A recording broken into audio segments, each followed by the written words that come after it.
naririto kami as the deer panteth for the water, so our soul longeth after thee, longeth after your word, longeth after your revelations, O God. Keep our faith renewed sa araw na ito, Ama. Keep our heart filled with joy, filled with love, filled with Thy Holy Spirit, O God.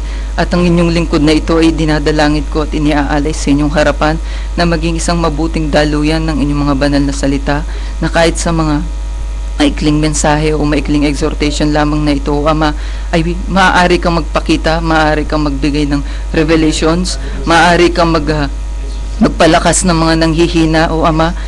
Kaya iniaalay ko sa inyo ang portion na ito ng gawain, O Ama. Wala akong alam. Alam ninyong wala akong alam at wala akong kakayahan na maipahayag ang inyong mga banal na salita ng kaaya-aya at mabuti sa lahat ng mga nananampalataya sa inyo, Ama. Kaya lagi kong idinadalangin sa inyo na kayo ang magpakita sa kanila, kayo ang magbigay sa kanila ng kaunawaan.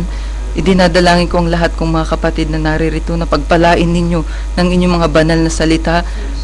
Punan ninyo ang mga kahinaan nila, O Ama. Punan ninyo o i-replenish ninyo ang kanilang joy of salvation, O God, habang kami naghihintay sa muling pagbabalik ng aming Panginoong Jesus. Muli, Ama, idinadalangin at itinataas namin sa inyo ang portion na ito ng gawain. In the mighty name of the Lord Jesus Christ. Amen. Praise God. Praise God. Basahin natin sa Book of John, mga kapatid.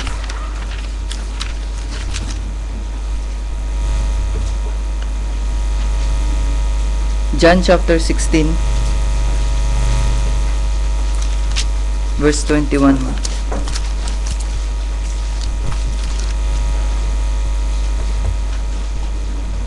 Sabi niya dito, a woman when she is in travail hath sorrow, because her hour is come.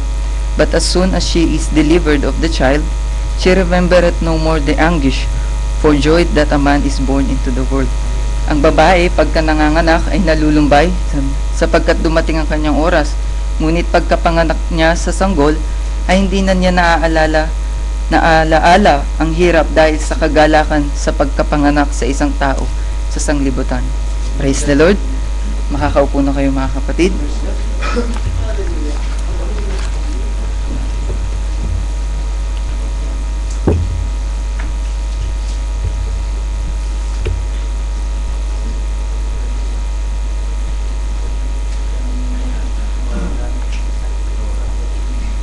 So, maaring meron na kayong idea kung anong title ng ating pag-aaralan, mga kapatid.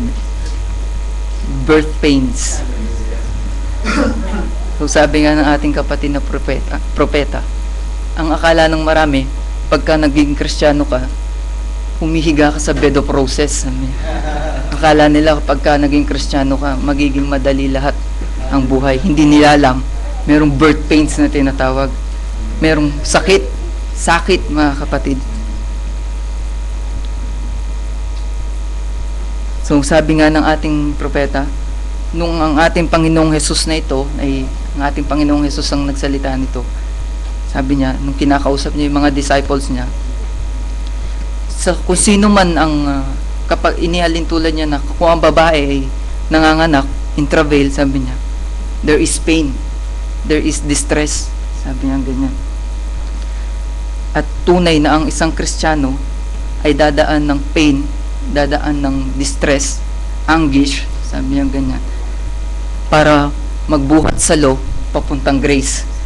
Kailangan magkaroon ng birth o new birth na tinatawag. At sa new birth na ito, mayroong paghilab, mga kapatid, mayroong kasakitan, dahil ang pagiging ang panganganak, sabi nga ang panganganak, merong ang research na ginawa sa panganganak na sinasabi daw nila ang lalaki ang malakas kaysa sa babae, pero sa totoo lang daw ang babae, kasi pagka nanganak ang babae, ginawa nila meron silang tinatawag na threshold of pain, na kapag hinunit nila ito sa dB, sa decibel, na ang talagang kaya lang i-accommodate ng katawan ng tao is 100 dB.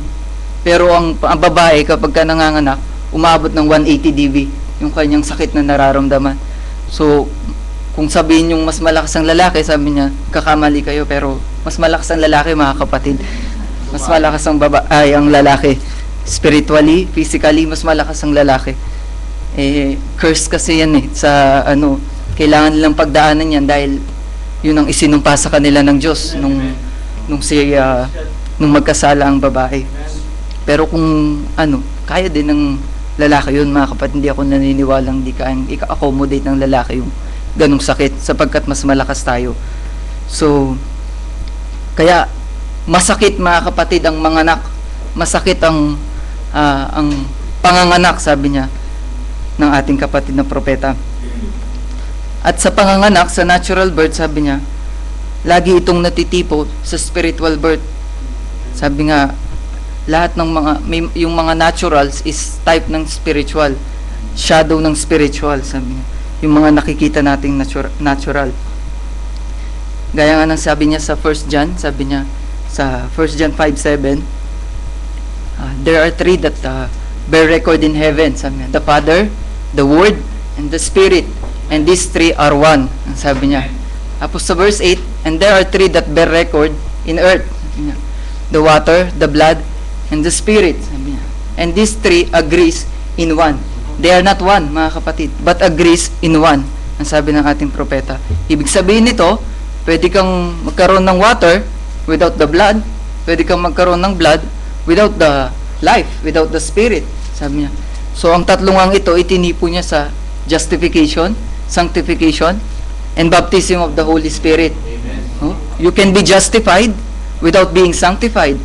You can be sanctified without being baptized in the Holy Spirit, sabi ng ating kapatid na propeta. Kaya ang isang Kristiyano, dapat taglay niya yung tatlong ito dahil ito yung magbe-bear ng record at mag-a-agree dun sa iisa. Sino ba yung iisa? The Lord Jesus Christ, mga kapatid.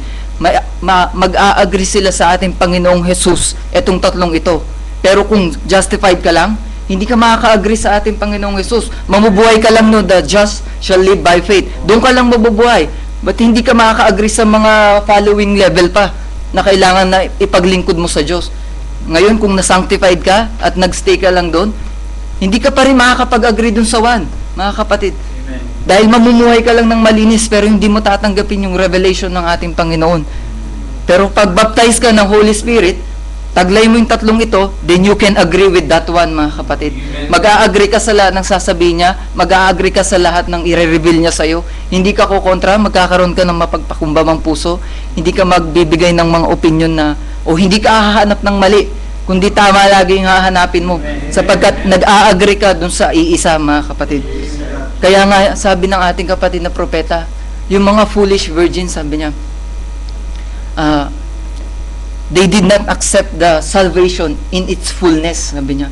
They accept the salvation, mga kapatid. Tinanggap nila ang pagkaligtas, tinanggap nila na babalik ang Panginoon, but not in its fullness, mga kapatid. Ano yung fullness na yun? The Holy Spirit.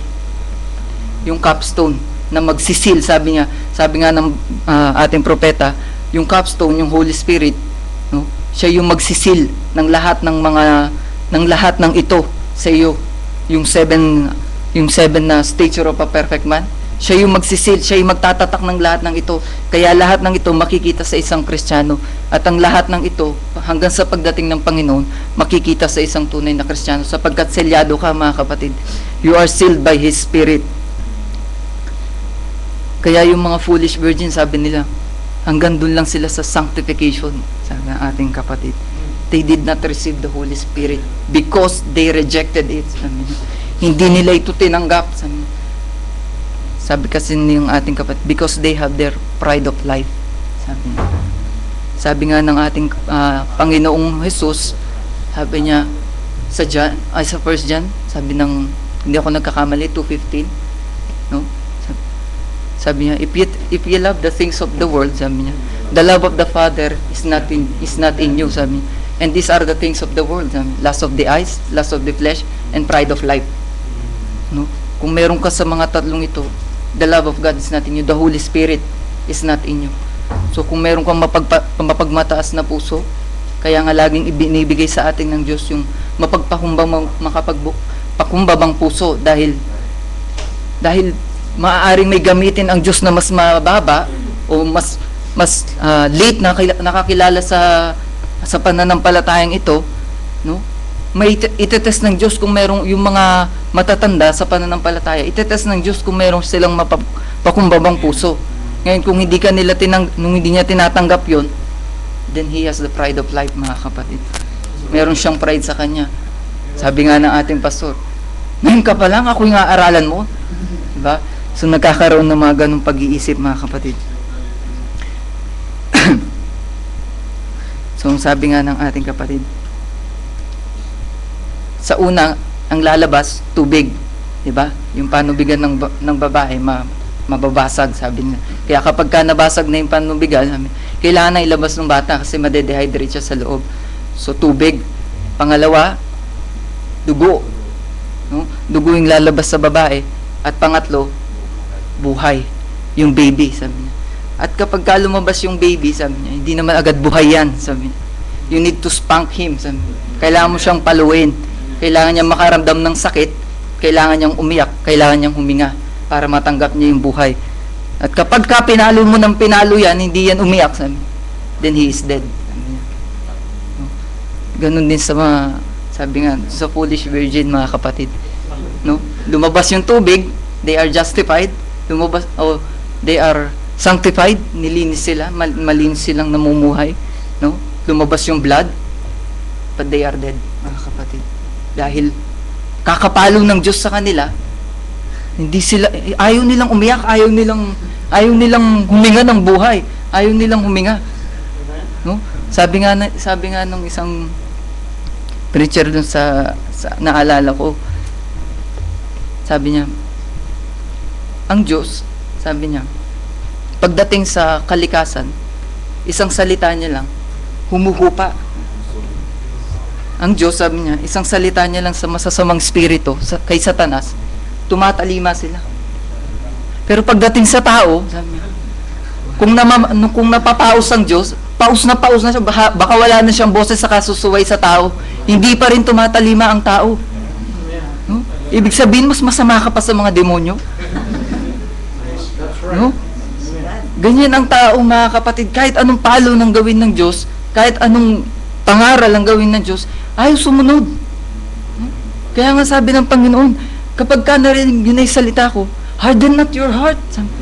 Wag nyo lang paano ba natin dinaharden yung heart natin? Ibig sabihin, kung merong gusto ipagawa sa iyong Diyos, kung merong gustong patanggal sa iyong Diyos, sundin mo na, yung heart mo ayaw ayaw niyang itanggalin nag-i-enjoy ako dito, ba't ko tatanggalin to? See? Ayun yung mga katigasan ng puso. Ayaw niyang gawin yung sinasabi ng Diyos. No? Pero pagdating sa, kaya nga nung shinare ni Brother Ferdy yung kay Job noon, sabi niya, actually yung pagpunta ni Satanas sa Diyos, that is a sign of trembling, mga kapatid. Na hindi niya kayang galawin ng isang anak ng Diyos, ang isang nasa Diyos, hanggat hindi muna siya kumukonsulta sa Diyos kung anong gagawin niya. No? Kaya nga nung pumunta siya, no? Sasabihin ko sa Diyos na ganito. Kaya lang naman sumusunod yan sa'yo kasi pinagpapala mo Sabi niya ganun sa Panginoong Diyos. Sabi ko, anong sabi ng Diyos? O sige, sabi niya, gawin mong lahat ng gusto mong gawin sa Kanya. Huwag mo lang kukunin ang Kanyang buhay. Tignan mo kung hindi takot si Satanas. Bakit niya susundin na huwag mong kukunin yung buhay ni Job? Pero kung, tignan mo, buti pa nga sumusunod sa salita ng Diyos. Di ba, mga kapatid? Isang salita lang ng Diyos, huwag mong kukunin ang Kanyang buhay. Nanginginig na si Satanas. So, anong ginawa niya? Ginawa niya lahat ng gusto niyang gawin. Pero hindi niya kinuha yung buhay ni Job. Bakit? Sinabi ng Diyos Tingnan niyo kung paano siya nanginginig sa Diyos, mga kapatid. Sabi nga ni Santiago, naniniwala kayo na may Diyos. Magaling, sabi, mabuti, sabi niya. Kahit ang mga demonyo man, sabi niya, ay nanginginig pa sa Diyos, sabi niya ganyan. Buti pa yung mga diablo, kilala nila yung Diyos. Naniniwala sila sa Diyos. Sinusunod nila ang Diyos. Pero yung tao, mga kapatid, ibig sabihin, mas matigas ka pa sa mga demonyo. Mas matigas ka pa sa kalikasan. No? Mas maano ka pa. So, hindi mo pero that is doon sa labas yon, mga kapatid. Dito, mga kapatid, isang salita lang ng Diyos, tumatalima ang lahat ng nandirito, mga kapatid. Sapagkat meron tayong mapagpakumbabang puso, meron tayong mabuting puso, mga kapatid. Laging malambot ito na kung susuwayin tayo ng Diyos, aalisin natin, walang pagmamatigas. No? Wala nang kesyo-kesyo, wala nang ganun-ganun, mga kapatid. Basta susunod tayo agad. Katulad ng sa isang binhi, ang sabi ng ating kapatid ng propeta. Asid, sabi niya, may panganganak din ang binhi, mga kapatid. Sabi niya, yung outer court, may panganganak, yung outer covering pala, may panganganak siya na nandun sa loob niya. Kasi yung outer covering ng seed, yung outer shell niya, it will rot, sabi ng ating kapatid. It will die, sabi niya, para lumabas yung seed, yung life na nandun sa loob niya. At mangyayari lang ito kung masisinagan siya ng araw, sabi niya. So kung meron kang seed sa iyong puso, if you are a seed of Abraham, pagka lumiwanag sa iyo yung salita ng Diyos, no? Yung outer shell mo, it will rot, mga kapatid. It will rot. Mamamatay ito, no? Mabubulok ito. Sabi nga ng ating kapatid, hindi lang ito mamamatay, kundi mabubulok, mawawala ng tuluyan. Sabi ng ating kapatid, parang madedecompose, no? Mawawala at ang makikita na lang yung life, yung buhay na nandoon sa ating mga puso. Sabi niya, birth is the same thing, sabi niya. You need to travail, sabi niya, in order, sabi, to bring that new you. You need to endure pain, sabi niya. You need to experience distress, experience anguish, sabi niya. To born that new you, sabi niya. Para, sabi nga ni Paul, I die every day. Diba? I rot every day. No? Bakit? Dahil ipinanganganak ko yung bagong ako. Sabi niya, inilalabas ko yung bagong ako. No? Sa tulong ng banal na Espiritu ng Diyos, inilalabas ko yun. Hindi ako pwedeng, paano ba natin pinapatay yung ating sarili? Sabi nga ng ating kapatid na propeta, ang number 1 na kalaban mo, hindi ang dyablo. See? No? Hindi mo daw number 1 na kalaban ng dyablo. Ano yung kalaban mo? Your number 1 and greatest enemy is yourself. My number 1 enemy is Branham, sabi ng ating kapatid. Kapag ka si Branham, sinabi niya ito, Branham, lumayas ka, sabi ng ating kapatid. Susundin ko ang salita ng Diyos. Kasi merong nasa si Brother Branham na against sa salita ng Diyos. Dahil tao lang tayo. So, sabi niya, remove yourself in the way, sabi niya. And let the Lord Jesus Christ lead the way. Let loose, sabi niya. Ilusin mo yung sarili mo. Huwag mong susundin yung sarili mo. Kaya nga sabi ng ating kapatid, seed only brings life when it dies. No? Kaya nga yung mga Pariseo,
yung napakaputi, sabi niya.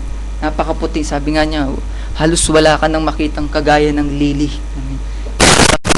Napapalit siya ng marumi, sabi niya.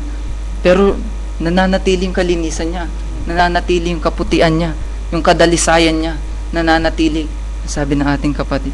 Sabi nga ng Panginoong Hesus, di ba? Kahit si Solomon, no, in all its glory, He was not arrayed like one of these, dun sa lili. No? Hindi siya nasuotan ng ganung kaganda sa lili. Kahit na pinakamayaman na siya, pinakamatalino, pinakadakila nung araw niya. Pero hindi siya nasuotan, sabi niya. Nagaya nung sa lili na ito. Sabi niya, pero tayo mga kapatid, na-arrayed tayo ng ganun, katulad sa lili. We are white, we are arrayed in fine linen, mga kapatid. We our righteousness in front of God, in front of people. At nananatili tayong malinis doon sa kahit na napapalibutan tayo ng marurumi, mga kapatid. Kahit na lumabas tayo dyan, nananatili tayong malinis, nananatili tayong maputi. At lalo lang nilang kaya nga yung mga patutunan ni Brother Mon kanina, bakit nakikita nila yung kalinisan na gano'n? See?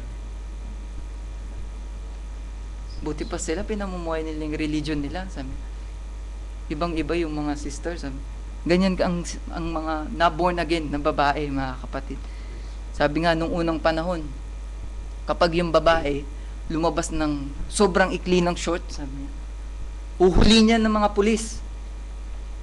At dadalhin niya sa rehab. Baka mayroon siyang sakit sa pag-iisip, sabi ng mga pulis. Pero ngayon, sabi niya, lumabas yung babae na nakapalda, huhuli niya ng mga pulis. Baka sasabihin, nababaliw na sila. Ang init-init, nakapalda sila. Ang init-init, modern na tayo ngayon. So, hindi ganon, mga kapatid, no? Buti pa nung unang panahon, no, yung mga babae, walang nagsushot ng maikli. So, uhulihin sila ng mga, dahil baka akalain, nababaliw na sila. Pero ngayon, kung sino yung nakapalda, sila yung nababaliw sa harapan ng sanglibutan. Pero ang Diyos, hindi siya nagbabago. Sabi nga, our God is an old-fashioned God. Hindi, ayaw niya yung modern. Ayaw niya yung, kung ano yung meron ngayon sa panahon natin. Ayaw niya yan. At ayaw niya makikiayon tayo sa mga yan. Kaya nga, napapansin tayo ng sanglibutan, di ba? Di ba? Bakit ganyan to manamit? Bakit ganyan to? See, nakikita ninyo yung kung paano magmamanifest yung ating pagiging born again, mga kapatid. Kung paano tayo na-differentiate sa sanglibutan. Kasi sila, ganun sila. Tayo, hindi. So, ganun sa ating mga kapatid na babae, mga kapatid.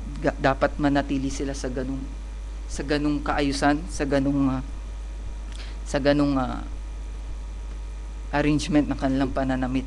No? You've got to die first, sabi niya, to become a Christian. Sabi niya. That is natural. Sabi niya, yung baby, sa natural way, meron pa nga siya sinasabi na kapag ang baby, merong isang natural way ang baby para sabihin merong masakit sa kanya. No? Sabi ng ating kapatid, pwede mong sabihin na, kapag anak, pag mayroon kang gusto, ito yung bell, i-ring mo to, sabi niya, pupunta agad ako sa'yo. O kaya, anak, pindutin mo lang to, itong buzzer na to, pagka mayroon kang kailangan, pindutin mo lang to, sabi niya. Pupunta na ako sa'yo. Pero gagawin ba ng baby yun? No? No. Merong natural way na ibinigay ang Diyos sa kanya. And that is what? To cry, mga kapatid.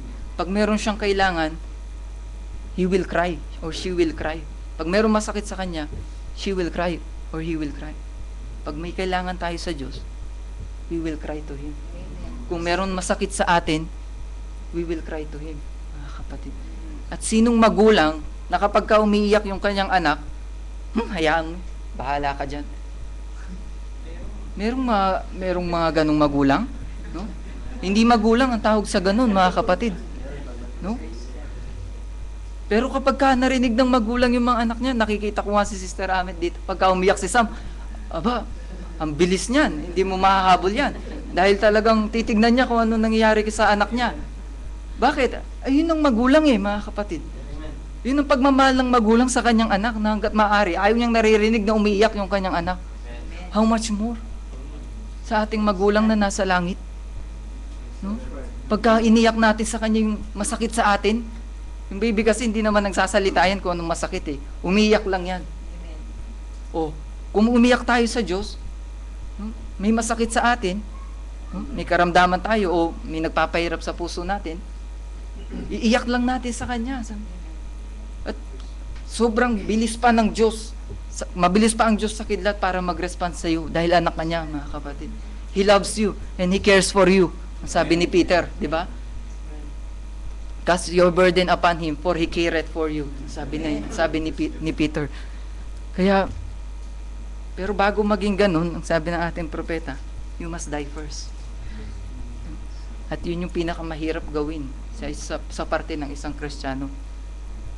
Parang ang mundo, sabi niya, she is in travail, sabi ng ating kapatid ng propeta. Lagi siyang, meron siyang hibik, sakit na nararamdaman para maipanganak yung new earth, mga kapatid. No? Kung merong new earth, syempre kailangan yung old mawala. Yun yung tipo rin sa pagiging isang Kristiyano, sa pagiging isang born again. No? Meron tayong new creature, di ba? We are new creature in Christ. Amen. Sabi ni Paul, the old has done away, sabi niya, has passed away. Amen. We are a new creature in Christ Jesus, sabi ni Paul. So ganun din ang earth, sabi niya. Minsan pagka naggegyera yung mga tao, sabi niya, yung First World War, sabi niya, halos mamatay na yung earth, sabi niya, sa pagbabarilan nila, sa pagpapasabugan nila ng bomba, sa pagpapalakasan nila ng bomba. See? Ano yung nadadamage? Yung earth, mga kapatid. Sabi nga nila, lalo na nung dumating yung Second World War, na-invento na yung atomic bomb, na isang atomic bomb lang, kaya niyang pasabugin isang nation, kaya niyang mawala yung isang nation. See? Sabi ng ating kaya kung yan sasabog, gaano sakit ang mararamdaman ng earth? Sabi ng ating kapatid na propeta. Lalo na ngayon, sabi niya. Meron ng mga nuclear bomb na kaya magpasabog ng isang country. Paano pa yung may mga hydrogen bomb? May mga poison gas? Sabi ng ating kapatid. Paano pa, tingnan ninyo kung gaano kahirap para sa earth, sabi niya, na maipanganak yung bagong earth. Ipepurge pa, pasasabugin pa lahat ang nasa ilalim niya, di ba? It will rot. Mahihirapan talaga yung old. No? In order to bring up the new. So, ganun din tayo, mga kapatid. Mahihirapan talaga tayo. Mahihirapan talaga yung sarili natin. Na ipanganak yung bago. Pero, hindi naman tayo pwede naman natin pwedeng ilagay sa ating isip na dito na lang ako sa sanctification. Hanggang dito lang naman yung kaya ko. Mamumuhay na lang ako ng malinis. Hindi natin pwedeng sabihin yun. We must travail, mga kapatid. Kailangan nating pagdaanan yung sakit. No? Katulad ng seed, katulad ng earth. Sabi ng ating kapatid ng propeta. Sabi nga ng propeta, yung earth, sabi niya, yung world, in all its politics, sabi niya, is corruption. Sabi niya, wala kang makikitang mabuting government sa mundo ngayon, sabi niya. At walang tatayo, sabi niya, kahit na buhayin niyo, kahit na yung pinakamabuting presidente natin dito, sabi niya, si Abraham Lincoln daw, o kung sino man ang pinakamabuti, kahit magpatayo ka pa ng isa sa mga yan, there is no other safe zone, sabi niya, than Christ, sabi ng ating walang tatayo dito, kahit na mismo yung nagde-declare ng world peace and prosperity, kahit yan, mga kapatid, hindi makakatanan sa judgment na darating. There is only one safe zone. At yun ang kinalalagyan natin ngayon. Yun ang kinasasaligan ng ating pananampalataya, mga kapatid. We are inside that ark. At huwag kayong lalabas doon, mga kapatid. You will surely die, mga kapatid.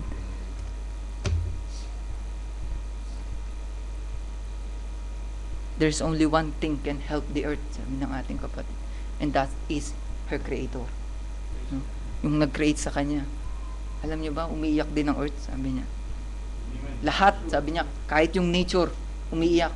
All the birds, all the cattle, sabi ng ating kapatid, all the trees, they are groaning, sabi niya, for that day of sweet release, sabi niya. So, doon sa time na bago na ang lahat, they are groaning for it. Buti pa sila, nag-groan. Eh, yung mga mananampalataya ngayon, medyo nagre-relax pa ata, mga kapatid. Buti pa ang nature. Araw-araw umiiyak sa Diyos. Pero tayo, no? Sabi nga ni Pastor, tuwing 8:30 lang tayo umiiyak sa Diyos na dumating na yung day of sweet release na yun, mga kapatid. Pero dapat lagi tayo nagpe-pray na dumating na yung sweet release na yun, mga kapatid. Para matuldukan, ayaw nyo bang matuldukan ng mga problema nyo? Ayaw nyo bang matuldukan ng mga pasakit ninyo? Ang pakikipagtrabaho nyo dito sa lupa, mga kapatid. No? Ang mga paghihiwalay. Ayaw nyo bang matuldukan na yung mga yan? O gusto nyo pa magpatayo ng malalaking bahay? Gusto nyo pa magkaroon ng magagarang sasakyan? So hindi naman masama yun, mga kapatid. Pero, kung tutusin, napakainam nga ng ganun sapagkat nakikita yung blessing ng Diyos eh. No? Pero mas mainam na nasain natin yung bahay natin na nakatayo na, mga kapatid. Nakatayo na doon. Papasok na lang tayo, mga kapatid. Hihintayin na lang natin yung magsusundo sa atin. No? Hihintayin na lang natin siya. At yung galak sa ating puso habang naiisip natin yun, dapat hindi mawala. Dahil kapag ka nawala yun, mga kapatid, hindi mo na siya mahihintay. No? Huwag tayong maiinip, mga kapatid. No? Sabi nga ng ating kapatid, defying our body is also birth pains. No? We must give birth to our new self. We must be new. Sabi ng ating kapatid. Totoo nga naman na kapag galing tayo sa sanglibutan, no, at nakarinig tayo ng salita ng Diyos, meron tayong mga taglay-taglay na kasalanan natin. No? Meron tayong taglay-taglay. O, sabihin na natin, taglay-taglay natin yung ating sarili. No? Na makasalanan, sabihin natin mabisyo, ng bababae, sinungaling. Ayun yung mga types of kasalanan na gustong maalis sa atin ng Diyos. No? At kung gusto mong maalis yan sa'yo, sabi niya, kailangan mong pagdaanan ng birth pains. No? Kung narinig mo yung salita ng Diyos na bawal mag-inom ng alak, at paglabas mo sa church, sabi nga ni Pastor, meron nang namamawis pa na beer na inilatag sa iyo yung mga kasama mo. Mahirap sa iyo yun, mga kapatid. Natanggihan. Mahirap. Sapagkat dati mong ginagawa yun, at alam mong masarap yun, mga kapatid. Pero mahirap para sa iyo. Natanggihan. Pero tinanggihan mo. That is birth pains, mga kapatid. No? Ipinapanganak mo ngayon yung dating ikaw, yung bagong ikaw. Pinapatay mo ngayon yung dating ikaw. No? Kung mahilig ka sa babae, no? Nagsuot lang ng fitted na damit yung babae mo, sabi nga. Mahirap tanggihan yun, mga kapatid. Pero kung meron kang seed, papatayin mo yung sarili mo sa ganung bagay. Tatanggihan mo. That is birth pains, mga kapatid. Kung dati ka nagsisinungaling, magsasanay ka ngayon magsabi ng totoo. That is birth pains, mga kapatid. No? Every day is birth pain, sabi ni Paul. I die every day. Pinapatay ko lagi yung nasa ng aking laman.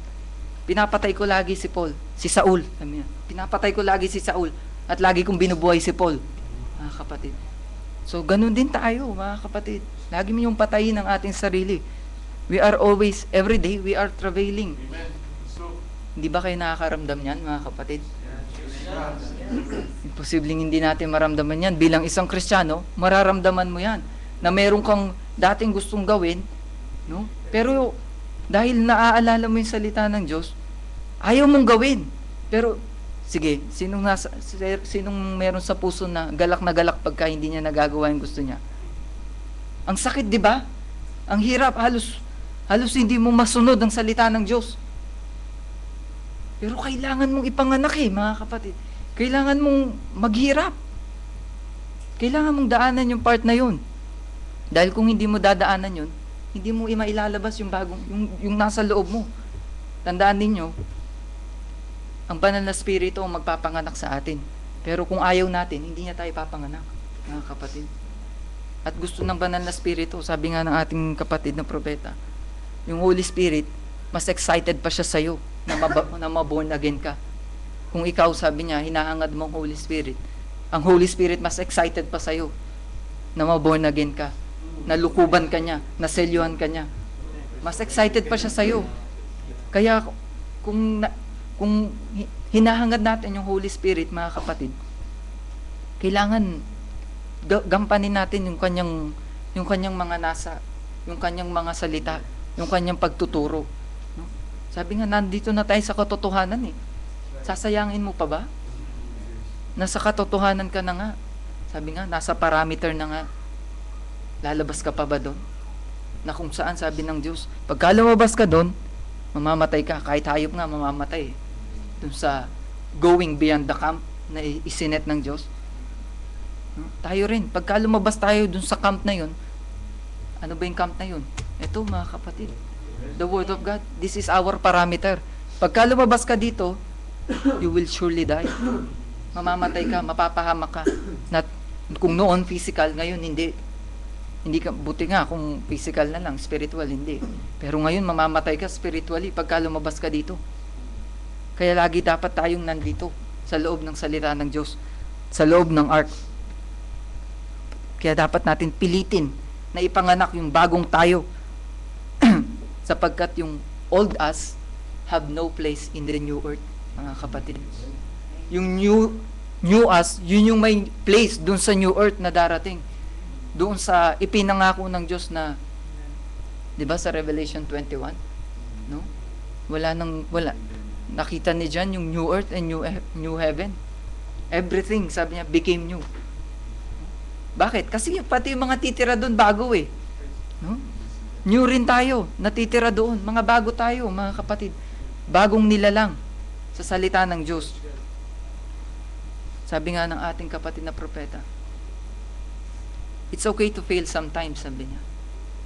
Pero sabi nga nung exhortation dati ni Brother Eugene, just keep on pressing on. No? Hindi, wag mong gawing hadlang kasi we are in flesh.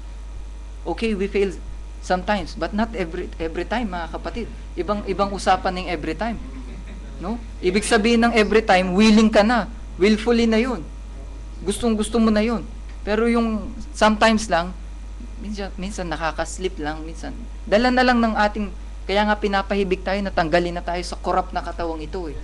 Dahil hanggat naririto tayo, we are bound to commit mistakes. We are subject to commit mistake, sabi na ating kapatid. And we cannot patch this up. Hindi naman kasi ito yung mape-perfect eh.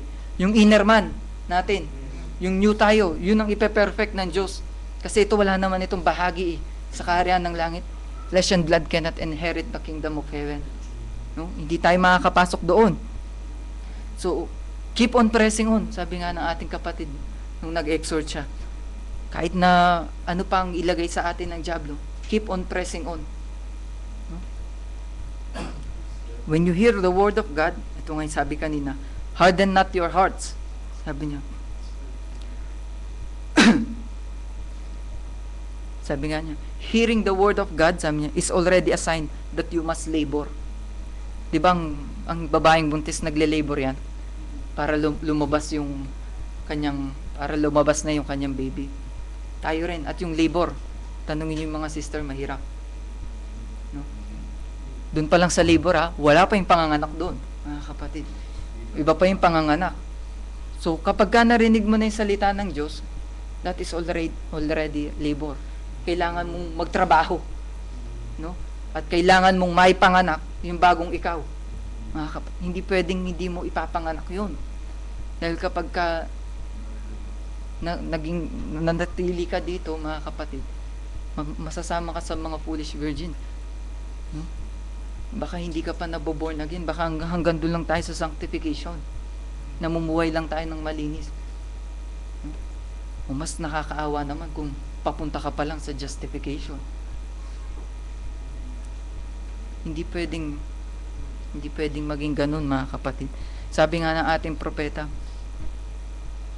kung na-justified ka, no, na water baptized ka, tapos yung syempre pagkatapos mong mabaptize, lilinisin ka, sabi niya. Yung baso, sabi niya, bago mo gamitin, na galing sa putikan, lilinisin mo muna yan. Sabi niya. And that is sanctification, mga kapatid. So ngayon, malinis ka. Pero hanggat hindi dumating yung Holy Ghost sa'yo, sabi niya, hindi ka pa rin new birth. Sabi niya. So, kailangan dumating yung Holy Ghost sa'yo when you are sanctified. No? Kasi kung mananatili ka sa sanctification, yun yung sinasabi ni Jesus Christ na magtatawag pa ng 7 yung, di ba, sabi ng masamang spirito, wala akong mahanapan, nalilipatan ko, sabi. Babalik ako dun sa dati kong tirahan, sabi niya. At pag nasumpungan niyang malinis, sabi ni Jesus Christ, malinis, sanctified no? Malinis ka, napunasan ka. Magtatawag pa yan ng 7. Magiging 8 na sila na nandun sa puso mo. No? Malinis. Mas worse ka ngayon sa kinalalagyan mo. Pero sabi niya, if you are sanctified and baptized in the Holy Spirit, no? Kahit sabihin ng masamang spirito na babalik ako sa dati, makikita niya ngayon occupied. No? Makikita niya, may banal na spirito. Hindi natin kaya to. So, kailangan maghanap ako ng bago. Hindi ko na kaya to. Silyado na to eh. Hindi na ako makakabalik dito kahit na legion pa yung isama ko. Hindi namin magagapi yung nag-iisang Holy Spirit na yun. Tignan nyo kung gaano nanginginig. Kaya nga sabi ni Brother Branham, kung walang gwardiya yan, na sanctified lang yan, papasukan yan ulit ng masasamang spirito. Pero kung meron niyang Holy Spirit na gwardiya, sabi niya, makita pa lang yan ng spirito ng Diablo, aalis na yan, tatakbo na yan. Hindi ka nababalikan yan. Kaya nga, we are sealed until the day of our redemption. No? Dahil hindi na tayo pwedeng pasukin ng Diablo. Dahil pag-aari na tayo ng Diyos. Selyado na tayo. Finished product, sabi nga ng ating propeta. We are sealed because we are finished product of God. Hindi ready na tayo for deliver. 'Di ba? Sa isang kumpanya, kung nakaselyo na yung isang produkto, sabi niya, ready na yan for delivery. No? At hindi seselyahan yan pagka dumaan ng QA/QC, hindi seselyahan yan kapag merong depekto. 'Di ba? Kapag ka nakita nila na yung tinapay merong, sabihin na nating merong sira, merong na disforma, merong insekto, merong pangit. Hindi nila seselyohan yan. No? Hindi nila ipapasayan. Pero kung nakita nila walang sira, then seselyohan nila yan. No? At ganun nga sa atin din, mga kapatid. Kaya nga sabi ng ating propeta, meron nga tayong nakikita sa ating mga binibiling product do not accept if seal is broken. Sabi niya, ganyan, di ba? Ganun din sa spiritual, mga kapatid. Hindi tayo accept ng Diyos kapag ka-break natin yung seal. No? Kapag ka-grenib natin yung seal, hindi tayo tatanggapin ng Panginoong Hesus pagdating niya. No? Hindi niya tayo. Kaya nga, kabilin-bilinan sa atin ni Paul, grieve not. Huwag niyong pighatiin. Huwag niyong sisirain yung selyo niyo. Kasi hindi kayo accept ng Diyos pagka nakita niyang sirayan. No? Huwag tayong tumulad kay Ananias at kay Sapphira na sinira nila yung selyo. Nagkasala sila sa banal na spirito ng Diyos. Doon at that point, namatay silang dalawang mag-asawa. No? Kaya, huwag niyong sisirain, huwag niyong pipighatiin. Nandyan na yan, mga kapatid. Magtiwala kayo na nandyan na yan. Kasi pagka hindi kayo nagtiwala, baka wala pa yung Holy Ghost sa akin. Maghihintay pa ako ng konti. Maghihintay pa ako na mag-speaking in tongue ako. No? Kasi ebidensya yun eh. Mga kapatid, noon, oo, ebidensya yun. Pero ngayon, with or without the speaking of tongue, matatanggap mo yung Holy Spirit, mga kapatid. Basta paniwalaan mo na nandyan na yan at hindi ka gagawa ng anumang ikasisira niya o ikaka-break niya, mga kapatid. At sabi ni Brother Branham, we must grow up. Pagka naipanganak tayong muli, hindi tayo agad tao, sabi ng ating kapatid. Sa natural, kapag ka naipanganak ang isang bata, hindi yan agad matanda. Baby yan. No? Baby lang yan. At mananatili yung baby hanggang sa lumaki ng lumaki. No? Sa atin, pagka na-born again tayo, baby pa tayo sa pananampalataya na matatawag. And we must grow up, mga kapatid. Sabi ni Paul sa Ephesians 4:15, di ba? We must grow up in all things para ma-achieve natin yung perfect stature of a perfect man. Stature of a perfect man. Kailangan maabot natin yun at mananatili tayong bata sa harapan ng Diyos, mga kapatid. Hindi tayo pwedeng maging matanda sa kanyang harapan. Kasi pagka naalala ko nga yung topic noon na na-exhort ko sa Pampanga, yung spiritual childlikeness, na hindi tayo tumatanda sa harapan ng Diyos, na lagi tayong bata sa Kanyang harapan. Kasi pagka naging matanda na tayo sa Kanya, nandun na yung pagmamataas, mga kapatid. Nandun na, magmamataas ka na, alam mo na to, no? Alam mo na yun, nakatagal ka na sa pananampalataya, pag nakita ng Diyos sa yun, ay, hindi na ako pwedeng maging magulang sa iyo. Sige, ikaw nang bahala sa sarili mo. Matanda ka na rin sa akala mo eh. Diba? We're not independent spiritually. Kaya nga tayo, diba yung mga anak, pag kaya na umapak na ng mga sabihin natin sa lalaki, 21 years old, sabi niya, independent na yan. Ano ibig sabihin nun? Kaya niya na yung sarili niya. Hindi niya na kailangan yung magulang niya. Mga kapatid, independent na yan. Kaya niya na buhayin yung sarili niya. Pero pagdating sa spiritual, hindi tayo ganun. No? Hindi tayo pwedeng maging independent. Dapat lagi tayong dependent sa Diyos. Kailangan lagi tayong, sabi nga ni Paul, kailangan ariin mo laging wala kang alam. Kahit na marami ka ng alam, lagi mo pa rin ariing wala kang alam para mayroon pa laging ibibigay sa iyong Diyos. Para hindi ka maggagawa ng sarili mong doktrin, hindi ka magmamalaki. Hindi mo sasabihin na, ay, alam ko na yan. Hindi ka lagi ka merong mababang puso, mga kapatid. Hindi ka magmamataas, no? Lagi kang equal sa iyong mga kasama. Kaya nga sabi ni pastor sa atin, kapag kayong pagsubok, sabi niya, natapos na, then puro blessing na lang yung papasok sa iyo, no? Kapag ka naipanganak na tayong muli, no? Na-achieve na natin yung new birth, lahat ng blessing, no, papasok na sa iyo. At mananatili ka dapat sa ganung kalagayan. Ang ating pastor, matanda siya sa atin sa pananampalataya. Pero sa harapan ng Diyos, nananatili siyang bata, mga kapatid. Sapagkat he is hungering, always hungering. No? Lagi niyang inaari na wala siyang alam. Sabi nga ni Paul, kapag inari na ng isa na meron siyang alam, sabi, no? Siya yung walang nalalaman, sabi ni Paul. See? Pero tayo, bilang isang Kristiyano, sabi niya, lagi nating ariin, mga kapatid, na wala tayong alam. Panginoon, hindi ko alam ito. Panginoon, pagpahayagan mo ko, hindi ko kaya to. Kahit na matagal na tayo sa pananampalataya, hindi ko pa rin kaya to, Panginoon. Lagi pa rin akong umaasa sa iyo, sapagkat ikaw ang aking magulang. Doon malulugod ngayon. O, anong gagawin sa iyo ng Diyos? Ay, ito, talagang dependent ito sa akin. O, ibibigay ko, ito ang aking revelation. See? Ito ang aking ibig para sa iyo. Ganito ang meron siyang sasabihin na, sabi nga ni pastor, si Brother Branham, si Elijah, at si Jesus Christ, naramdaman nila na malapit na. Diba? Naramdaman nila na malapit na silang mamatay. Si Elijah, naramdaman niya, malapit ng kunin. Diba? At ganun din tayo, mga kapatid. Mararamdaman natin yan sa ating sarili. Kaya nga yung binahagi ni pastor kanina, yung dun sa Mount of Transfiguration, sabi ng ating kapatid ng propeta, bakit si Moses and Elijah yung bumaba? Tinatanong niya yung congregation niya. Tapos ang sagot ng ating propeta, because Moses, sabi niya, represents the old saints, and Elijah represent the raptured saints, sabi niya. Si Moses, old saints. Si Elijah, kasi na-rapture si Elijah, mga kapatid. Hindi niya tinikman ng kamatayan. So, yun yung nire-represent niya ngayon.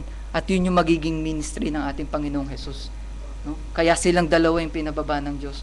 Kaya sabi ng ating propeta, kung hindi nyo kayang ipanganak yung, sabi nga ng ating pastor kanina, kung hindi nyo kayang ipanganak yung bagong kayo, yung new creatures in Christ, mabuti pa mag-enjoy na lang kayo. Kasi sayang din eh. No? Mapupunta ka lang din pala sa impyerno, hindi ka pa nag-enjoy hindi mo pa in-enjoy yung every inch ng minuto mo dito sa sanglibutan. Doon ka lang pala sa impyerno mo mapupunta. Yun yung ganun dapat yung, although ayaw natin gawin yun, hindi namin kayo pinupush na gawin yun, na kapatid ha. Pero sinasabi lang natin, kung hindi nyo kaya, no, at kung ayaw nyo talaga na sundin ang salita ng Diyos, mga kapatid, mas mabuti pang i-enjoy nyo yung sanglibutan. Kasi pwede nang pampalubag loob yun, mga kapatid. Kapag nandun na kayo sa pagka lagi na kayong, biruin nyo, mula pa hanggang ulo, nakababad kayo sa asupre. Nagsiswimming kayo sa, yung matalsikan ka nga lang ng kumukulong mantika. Aray, gaganon ka na eh. Ayun pa kayang buong katawan mo, asupre yun, mga kapatid. No? Parang tunaw na bakal yun.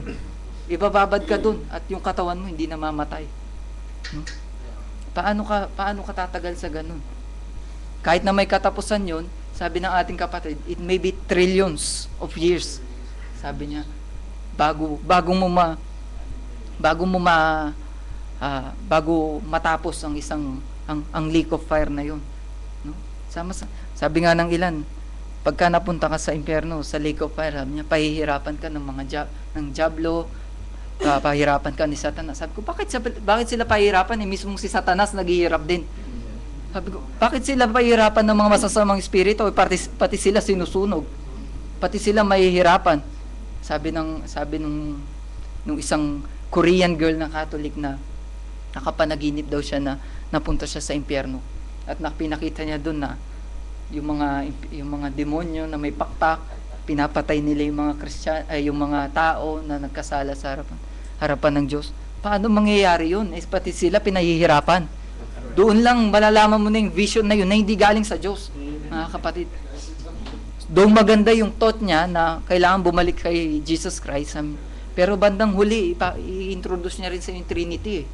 Bandang huli doon ka rin niya ilalagay, mga kapatid. Sapagkat Catholic siya, saan pa siya kukuha ng ibang doktrina?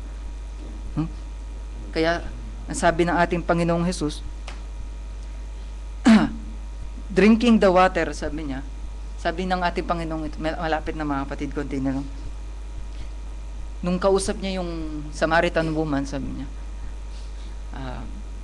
ang ganda basahin natin sa John chapter 4, verse 14.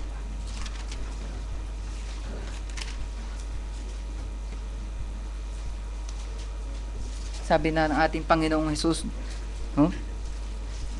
Sabi niya dun sa Samaritan, but whosoever drinketh of the water that I shall give him shall never thirst, but the water that I shall give him shall be in him a well of water springing up into everlasting life. Everlasting life and eternal life are one, sabi na ating kapatid. Ngayon, nagsabi niya dito, datapot ang sino mang umiinom. Take nyo yung word na umiinom. No? Hindi siya past tense, hindi siya future tense. Ano siya? Present tense siya, mga kapatid. Hindi niya sinabing kung sino mang uminom o kung sino mang iinom, kundi sinabi niya kung sino yung umiinom. Amen. Hindi na siya mauuhaw pa. Sabi ng ating So, ibig sabihin, continuous. No? Hindi ka pwedeng tumigil. Pagka tumigil ka, mga kapatid, mamamatay ka, mauuhaw ka.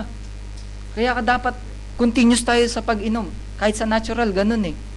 Minsan, di ba, kahit hindi tayo uhaw, umiinom tayo. So, hindi ka nga naman mauuhaw pagka ganun. Basta maramdaman mo lang na merong space sa tiyan mo yung tubig, kahit hindi ka uhaw, iinom ka, mauuhaw ka ba nun, mga kapatid? Kung ganun lagi ang gagawin mo. Hindi ka mauuhaw. At ganun ang gustong gawin ng Panginoong Jesus.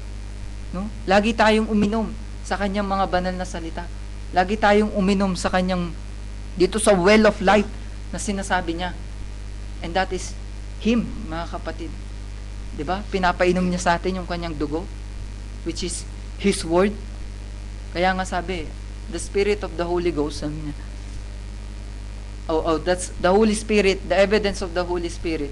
Hindi lang yung pag-speaking in tongues, sabi niya. At kung hindi ka nag-speaking in tongue, hindi ibig sabihin wala kang Holy Spirit. Sabi ng ating kapatid. Ang Holy Ghost filled, sabi niya, ang ebidensya nito ay yung isang changed life and a continuous, sabi niya, continuous life. No? Continuous desire in the Word of God. Amen. Yan ang Holy Ghost filled.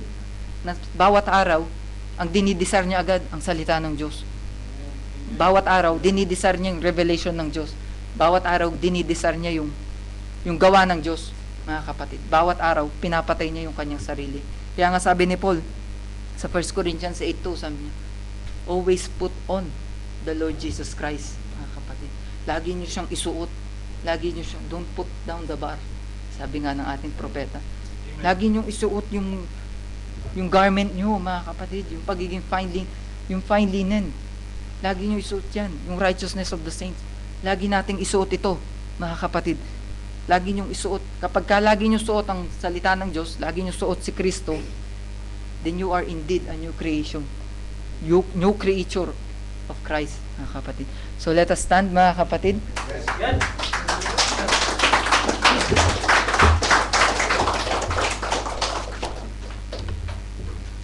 God. Tayo pasalamat sa ating banal na Diyos. Praise the Lord God. O Ama, napakadakila mo at alam kong naging mabiyaya ka sa bawat isa na naririto, Ama.